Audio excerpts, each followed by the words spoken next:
സംസ്ഥാനത്ത് ശക്തമായ മഴ തുടരും എന്നാണ് കാലാവസ്ഥാ പ്രവചനം. പത്തനംതിട്ട, ഇടുക്കി, കോട്ടയം ജില്ലകളിൽ ഓറഞ്ച് അലർട്ട് പ്രഖ്യാപിച്ചിട്ടുണ്ട്.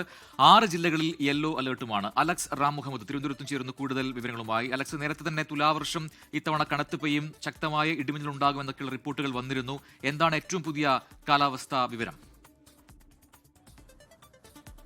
പ്രജന, തുലാവർഷം തുടക്കത്തിൽ തന്നെ കനക്കുന്നു എന്നുള്ളതാണ് കേന്ദ്ര കാലാവസ്ഥാ വകുപ്പിന്റെ പ്രവചനത്തിലുള്ളത്. അടുത്ത 5 ദിവസവും സംസ്ഥാനത്ത് ശക്തമായ മഴ തുടരാൻ ഉള്ള സാധ്യത കേന്ദ്ര കാലാവസ്ഥാ വകുപ്പ് പ്രവചിക്കുന്നുണ്ട്. പ്രത്യേകിച്ച് ഇന്നും നാളെയും സംസ്ഥാനത്തെ പലയിടങ്ങളിലും അതിശക്തമായ മഴയ്ക്കും സാധ്യത നിലനിൽക്കുന്നു എന്നാണ് കേന്ദ്ര കാലാവസ്ഥാ വകുപ്പ് അറിയിക്കുന്നത്.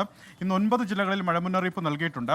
പത്തനംതിട്ട, കോട്ടയം, ഇടുക്കി ജില്ലകളിൽ ഓറഞ്ച് അലർട്ട് പ്രഖ്യാപിച്ചിരിക്കുന്നു. അതിശക്തമായ മഴയ്ക്കുള്ള സാധ്യത പത്തനംതിട്ട, കോട്ടയം, ഇടുക്കി ജില്ലകളിൽ ഉണ്ടെന്ന് കേന്ദ്ര കാലാവസ്ഥാ വകുപ്പ് അറിയിക്കുന്നു. എറണാകുളം, തൃശൂർ, പാലക്കാട്, മലപ്പുറം, കോഴിക്കോട്, വയനാട് ജില്ലകളിൽ ശക്തമായ മഴയ്ക്കുള്ള സാധ്യതാ മുന്നറിയിപ്പായ യെല്ലോ അലർട്ട് നൽകിയിട്ടുണ്ട്.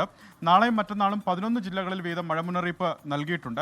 മലപ്പുറം, കോഴിക്കോട്, കണ്ണൂർ, കാസർഗോഡ് ജില്ലകളിൽ നാളെ അതിശക്തമായ മഴയ്ക്ക് സാധ്യതയുണ്ട്. ഈ ജില്ലകളിൽ നാളെ ഓറഞ്ച് അലർട്ട് പ്രഖ്യാപിക്കുകയും ചെയ്തിട്ടുണ്ട്. അതായത് ഇന്ന് തെക്കൻ കേരളത്തിലും മധ്യ കേരളത്തിലും മഴ കനത്തു പെയ്യുമെങ്കിൽ നാളത്തോടെ അത് വടക്കൻ കേരളത്തിലേക്കും വ്യാപിക്കുമെന്നാണ് കേന്ദ്ര കാലാവസ്ഥാ വകുപ്പിന്റെ പ്രവചനത്തിൽ വ്യക്തമാക്കുന്നത്. മലയോര മേഖലയിൽ പ്രത്യേക ജാഗ്രത തുടരണം. പ്രത്യേകിച്ച് ഇടുക്കി പോലുള്ള മേഖലയിലൊക്കെ കഴിഞ്ഞ ദിവസങ്ങളിൽ കൂടുതലായി തീവ്രമായ മഴ രേഖപ്പെടുത്തിയിട്ടുണ്ട് ഇടുക്കിയുടെ പലയിടങ്ങളിലും. അതിനാൽ മലയോര മേഖലയിൽ ഇപ്പോഴും കനത്ത മഴയ്ക്ക് സാധ്യതയുണ്ട്. അതിനാൽ ജാഗ്രത തുടരേണ്ടതുണ്ടെന്നുള്ളതാണ് പ്രധാനപ്പെട്ട മുന്നറിയിപ്പ്.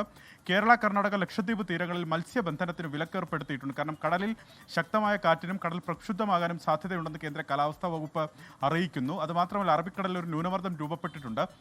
അടുത്ത മണിക്കൂറുകളിൽ ഇത് തീവ്ര ന്യൂനമർദ്ദമായി ശക്തി പ്രാപിക്കാനുള്ള സാധ്യതയുണ്ട്. അതുപോലെ ബംഗാൾ ഉൾക്കടലിൽ അടുത്ത ദിവസങ്ങളിൽ വീണ്ടും ഒരു ന്യൂനമർദ്ദ സാധ്യത കൂടി നിലനിൽക്കുന്നുണ്ട്. ഇതിൻ്റെയൊക്കെ സ്വാധീനമാണ് സംസ്ഥാനത്ത് ഈ ദിവസങ്ങളിൽ മഴ കനക്കാൻ കാരണമെന്ന് കേന്ദ്ര കാലാവസ്ഥാ വകുപ്പ് അറിയിക്കുന്നു.